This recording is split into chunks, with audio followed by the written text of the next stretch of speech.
how you can unlock your Facebook account. So the first thing is you will see something like this on your locked account, and you will see get started option right here. I don't have that option right now because my account is not locked, but you will see an option that says get started. So just click on get started and it will take you to a page where you have to upload your ID. So the only way to unlock your account is by submitting an official ID from your government approved ID. So all you have to do is click on next and first enter an email or your WhatsApp number for verification. I'm just going to enter my email real quick.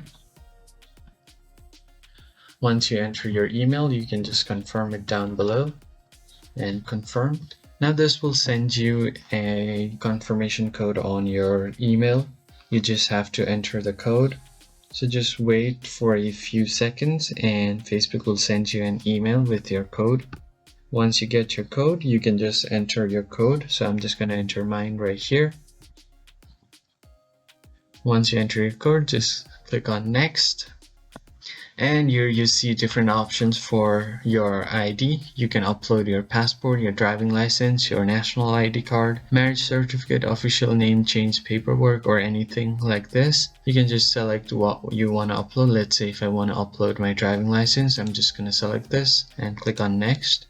And you just have to make sure that your ID is approved by your government or it's an official ID, and upload a picture of front and back of your ID. And once you do that, just click on submit and Facebook will automatically unlock your account and verify if the ID is valid or not first. And after they have verified if the ID is real, then they will unlock your account and you'll get a message about it on the email that you've previously entered. So that's how you can unlock your account if you have locked it. If you found the video helpful, hit the like button and subscribe to the channel. I will see you on the next one.